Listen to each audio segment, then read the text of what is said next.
talking about sustainability, we're talking about the SDGs and the rest of them. It does not make sense. You see emails sent these days, and one of the things you find at the bottom of the email is think twice before you print this mail. Do you need to print it? Also, at this age and time, you can do annotation. You can do anything you want to do with paper, you can do on your pad. So the teacher of the future is essentially paperless. The classroom of the future will be paperless. Electronic class administration is already popular. You know we have all the learning management systems like Moodle, like Blackboard, and the rest of them. You don't need papers to give assignments. You don't need paper to score the assignments. You don't need paper to check for plagiarism. You don't need paper from the beginning to the end of the administration of a course. And actually, you can do it better when it's paperless. Like I said, we have bring your own device. We have done this in Covenant University, where our students will bring their own device and we test them on their own device. So the need for paper is actually being obviated. The teacher of the future will be EdTech compliant. We all know that educational technology hubs and tools are here.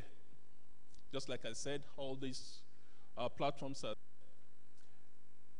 And the good thing about them is quite a number of them are open source, so you can actually take them, tweak them, improve them, and use them customized to your own situations. But one thing we should not forget is this: there's the tendency to be away with the apps. We must see the apps not as an end in themselves, but as a means to an end. They are tools to get the job done. So the ability to easily navigate the EdTech domain is second to none for the teacher of the future. The teacher of the future is formative. It focuses on formative assignments, not the summative assignments like we usually have, end of the year assignments and things like that. And this can be easily explained. It may be tough to implement in our clients because of regulatory bodies like the NUC and the rest of them. But why? Let's play this mental experiment. Why should a child that is quite smart fail a course because he had flu on the exam day?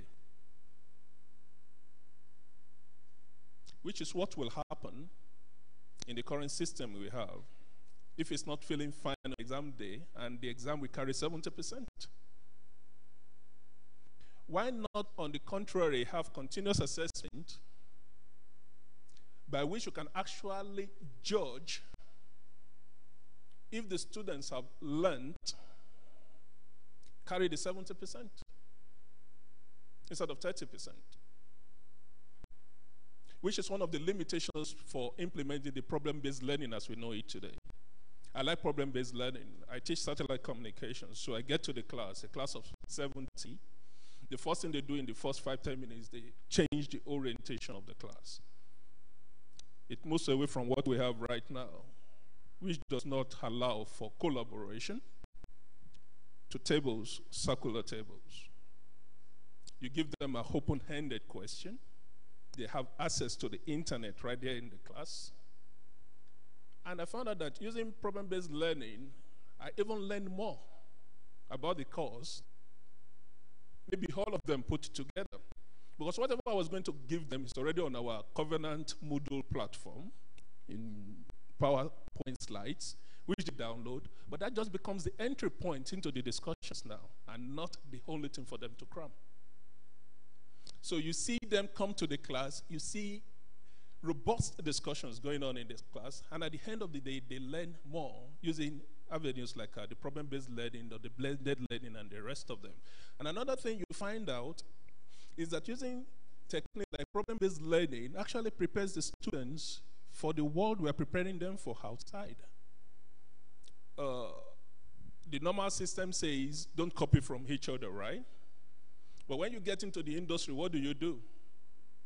Collaborative work. Everybody is in the group trying to solve the problem one way or the other. So actually, the way we are treating and teach them in the class is contrary to what they will meet when they leave the class. The class says, close your book or you're cheating. When you graduate, what you're supposed to do, you're supposed to collaborate. So, the teacher of the future is formative in assessment. It places less value on benchmarks and grades. That's where we're going soon. Because it does not matter if you finish with a first class at 4.98 and you cannot think critically. Because when you get out there, the problems you will see are not textbook. So you can't use textbook to solve them. You must be able to think on your feet. You must be quick-witted. And you must be able to allow yourself to make mistakes, which the current education system chides. You say somebody is a failure if he's always making mistakes. But think about it. If you don't make mistakes while you're in the primary school, you don't make mistakes when you're in the secondary school, you don't make mistakes when you're in the university, is it when you're at the job you will make a mistake? The higher you go, the higher the consequence of mistakes. So the better thing is to make your mistakes while you're growing up and not be ridiculed for it, but see it as a learning process. There's nothing, the little ones here can hear me very well. There's nothing wrong with making mistakes. Just see it as a learning process. Next. The future teacher understands the value of feedback. It was Bill Gates that said we all need people to give us feedback. That's the only way to grow. But when you are given the feedback, the future teacher will do it in such a way that it will be encouraging. It will not break the spirit of the person is given the feedback to. You can use this 5-step approach to it. You begin with positive comments. You give praise profusely. You give compliments. Then you eat on the criticism objectively. But after that, you remind the person of the strong points they have, thank them, offer support, and live on a positive note. Why? Because our mind works in intros and outros. So what you start with and what you end with is very, very important. Even while you key in there, you see it's very big. Number 3, you give the criticism. Let it stay there so that they can grow in the process. The future teacher encourages applied learning. And this quote says it all. When information is embedded with personal relevance from prior experience, interest, goals, or real-world connections, the new data goes beyond rote memory into long-term memory. That is, if you are able to make sure, as a teacher, that any concept you want to teach, you are tying it into something that the student can relate to. It doesn't have to cram it. Why? Because it can always go back to that experience in his life and relate it to that concept you're teaching. The future teacher is an eager student. He's a lifelong learner. He focuses less on testing and he teaches skills.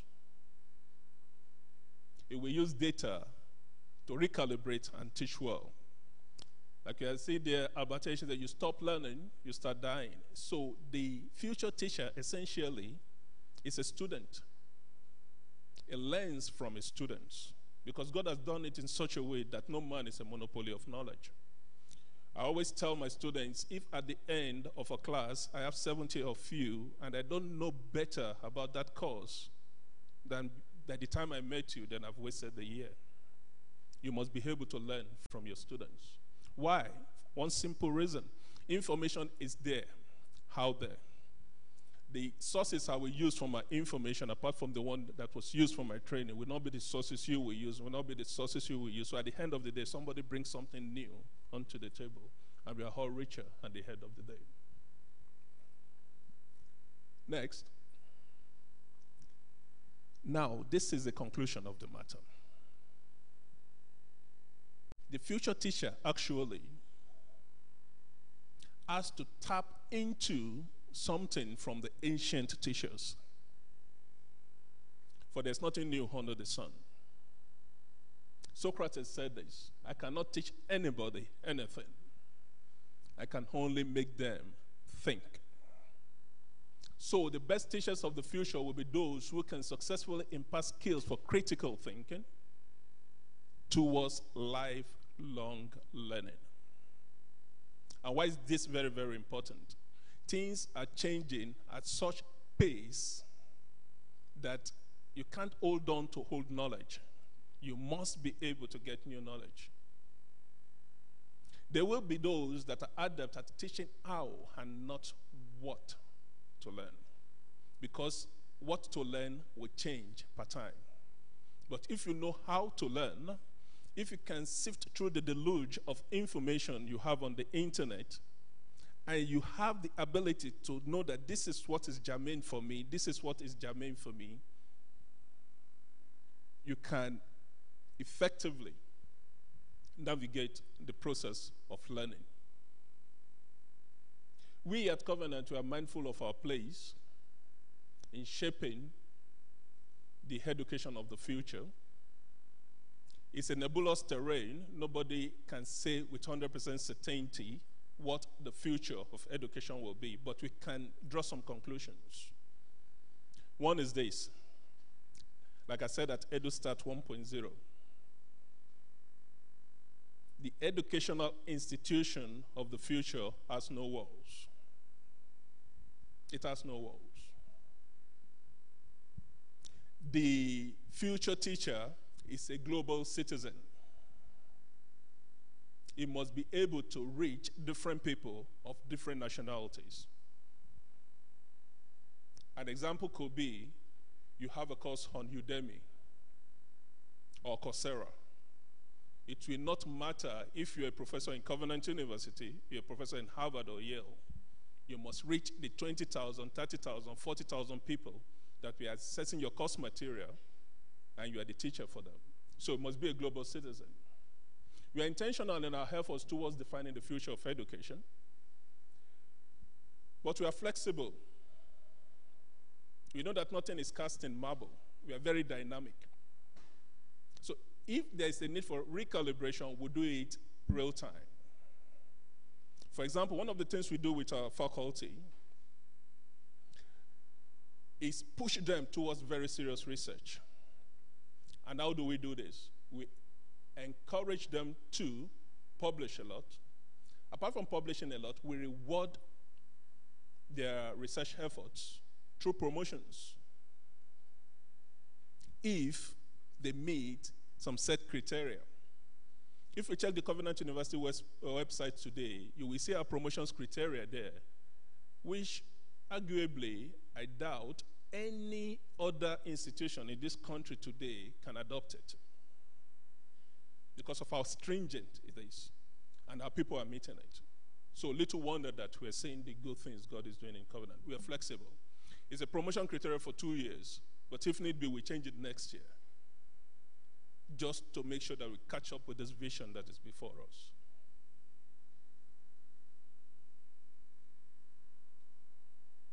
For all the things God has been doing in Covenant University, we are very thankful. And I'm sure that since Edustart has come to stay now as a yearly event, I can see a lot of our graduates here. If you're a graduate of Covenant University in one respect or the other, can you stand up for recognition? If you ever came to Covenant University for anything,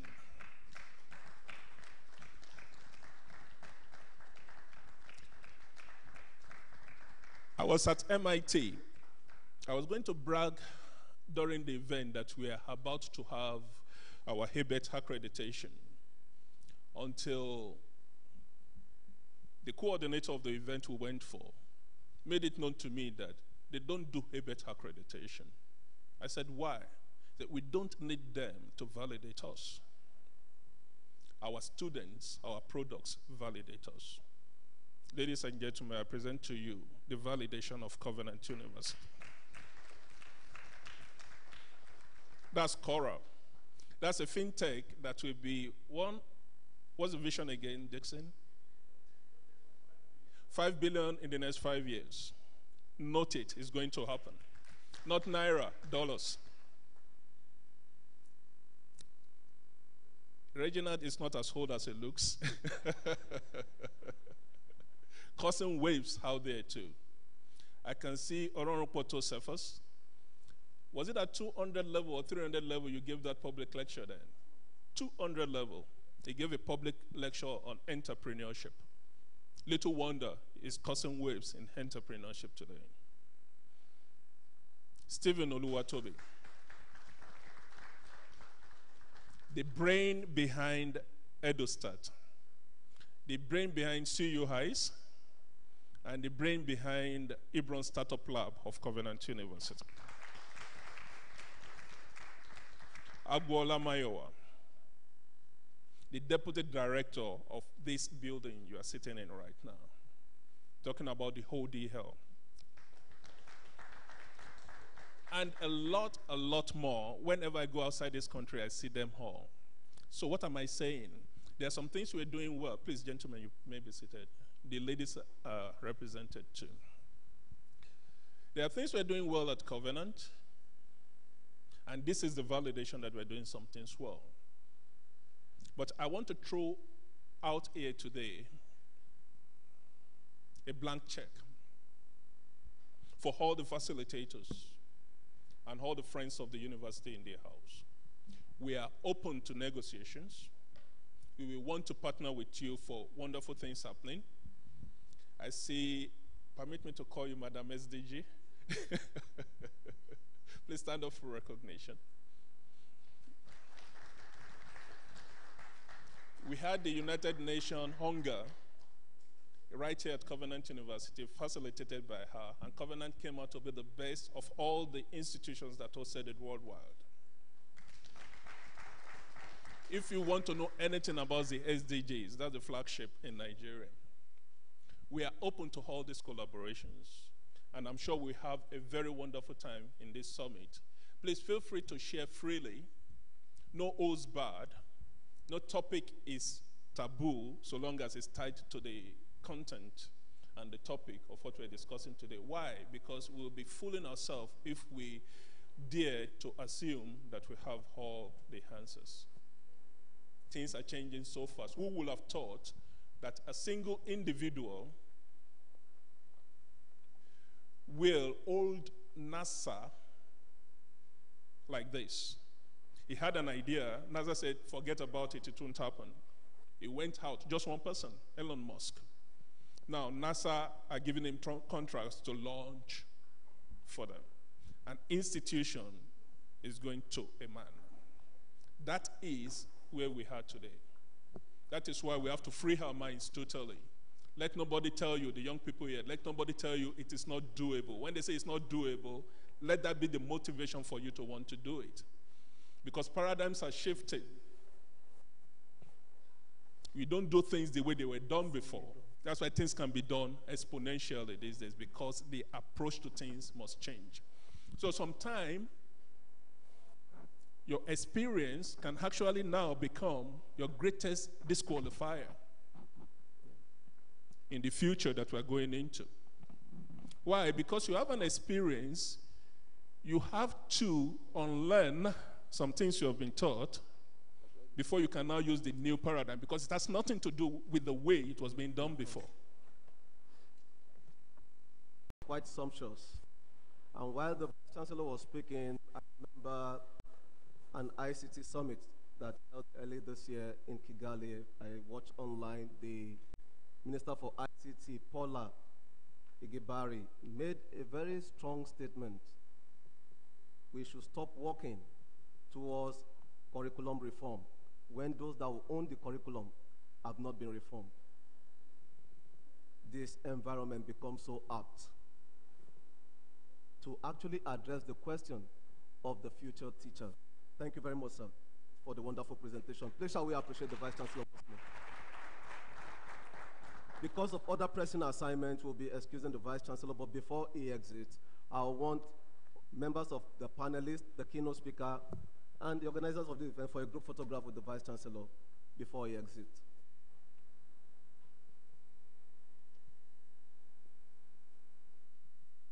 Please. All panelists,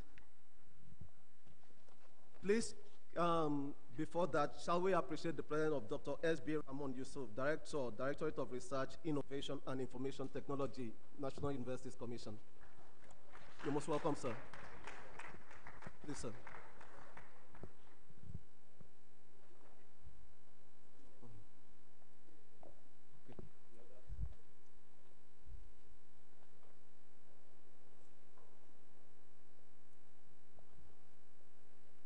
Please, sir.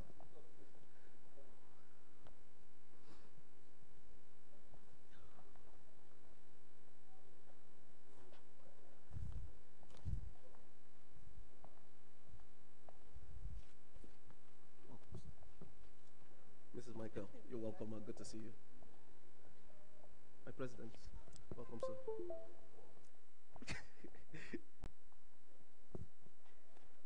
You are visible from any angle.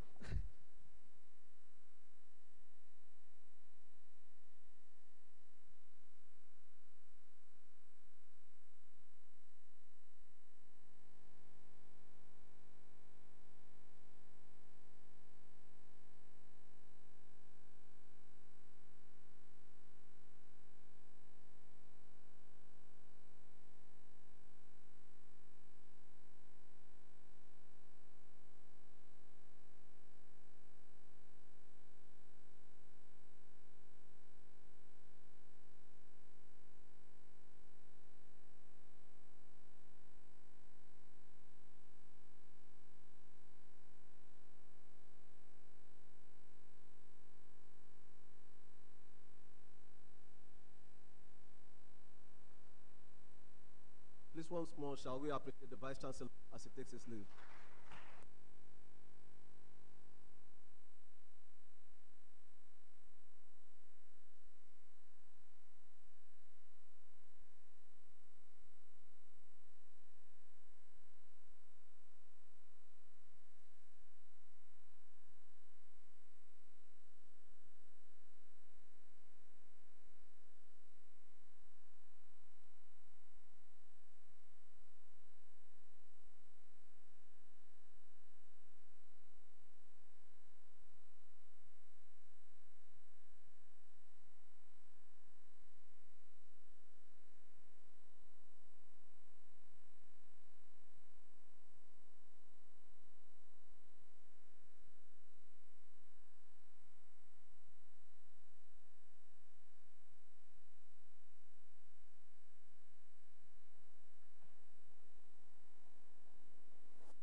Not ready?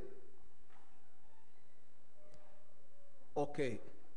Please, without much ado, shall we receive Mr. Peter Ajegbomogu for his presentation.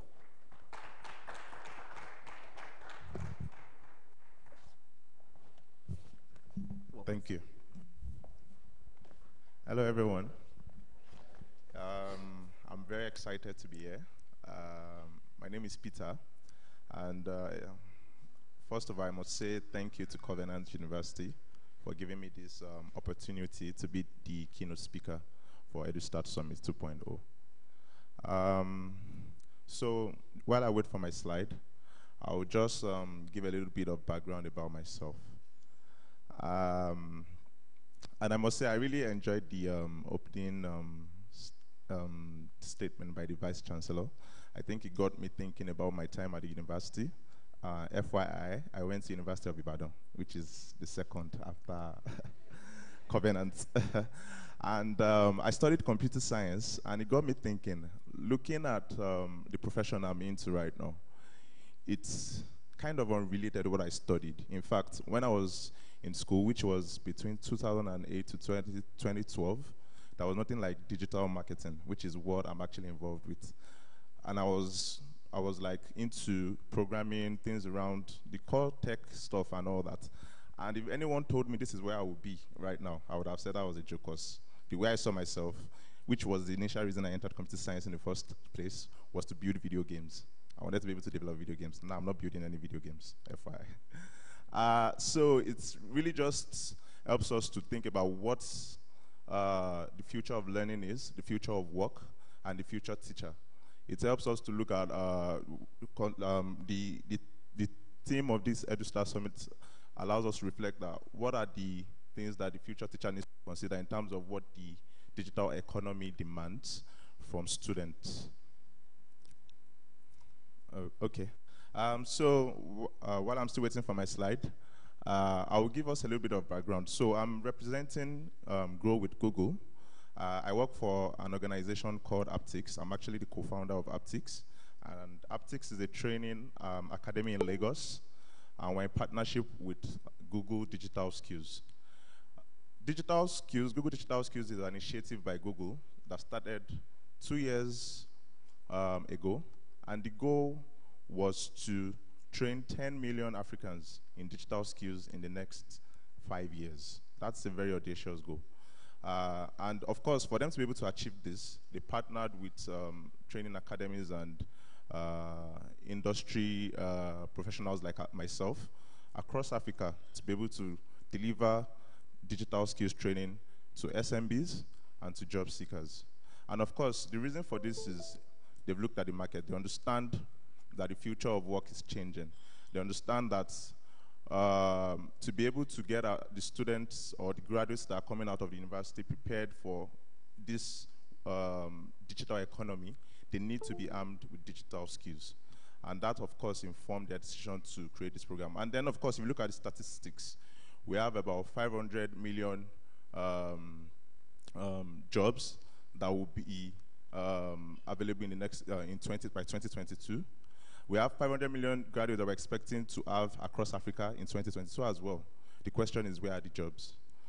So what I'm going to be talking about will be the future of learning and work, and of course, how the future teacher can prepare for this. I'm not sure. I think there is a challenge with the slides. Okay, we'll go on. So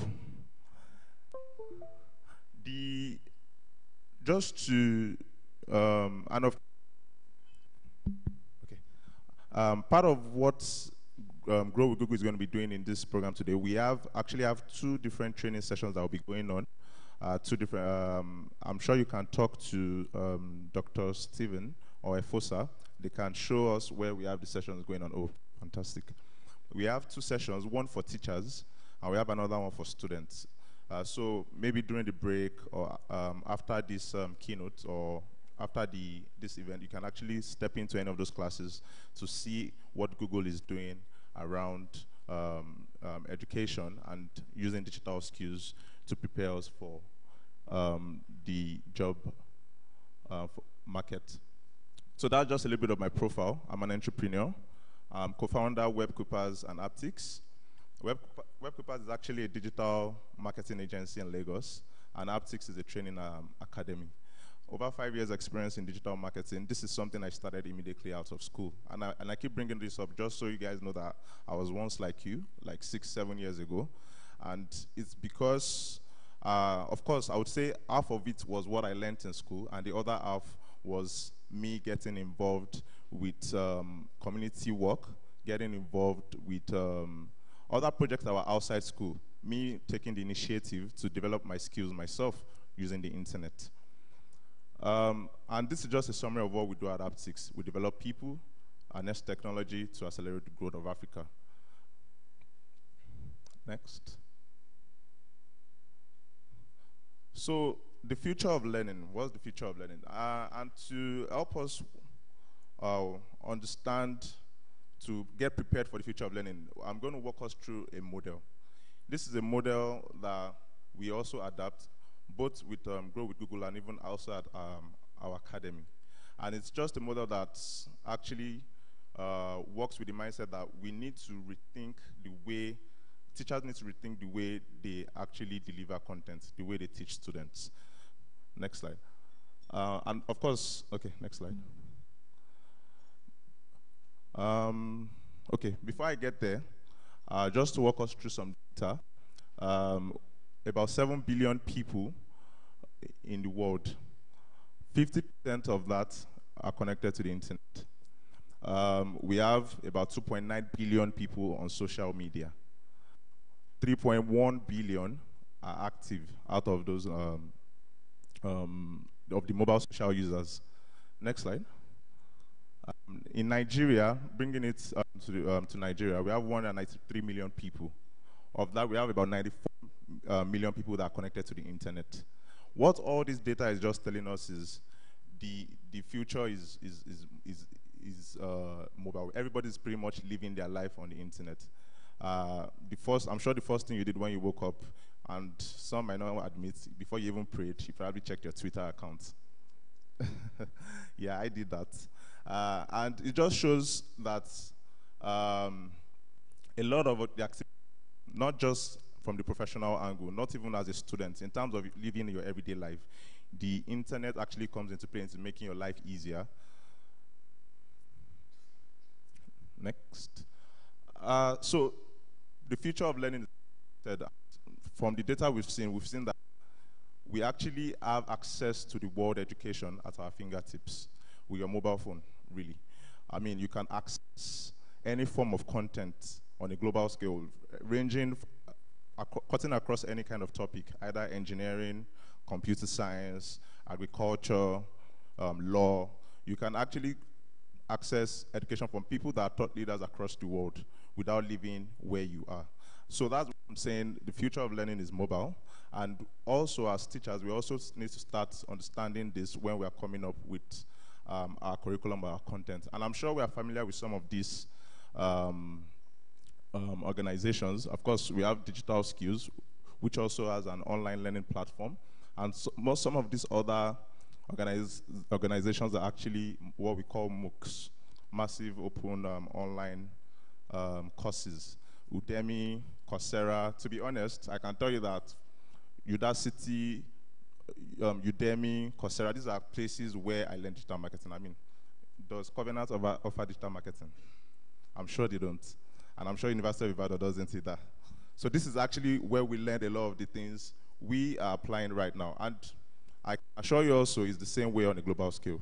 There is no person doing digital marketing anywhere that can tell you that 10 years ago, they learned digital marketing in school. What we had was mass communication. What we have was CLA, Communication and Language Arts. Those are the things that are close. Or if you study, any of those things, then you could actually now do maybe like your CIPM certification or your CPM certification and all those kind of things. But in terms of digital marketing in itself, it's not a course that was being offered. And of course, this is where platforms like this came into play. So, the learning model of the future, we have 4 parts. Discover. And this is actually a model that we use for Grow with Google. Discovery means you looking at your content that you're delivering. But before delivering that content to any prospective student, you need to understand what are the skill gaps of the student. So before we deliver any training, we actually have a digital skills test we run. And of course, this applies across any form of course that any teacher or facilitator is delivering. We need to understand what level you are on, so we know how we can customize the content to fit your own learning pathway. So you need to discover, first of all, realize what the student doesn't know and what they need to learn. And even you as a student, you need to also, first of all, reflect and do like a skill analysis to know what are the things I know, where do I want to get to, and what do I need to learn to get to that part. And some of the tools we use for that you can use, of course, apart from the fact that we have standard questions we've already set, you can also set up some of these questions using forms, Google Forms, for example. You can actually use it to send out survey questions to all the participants' email.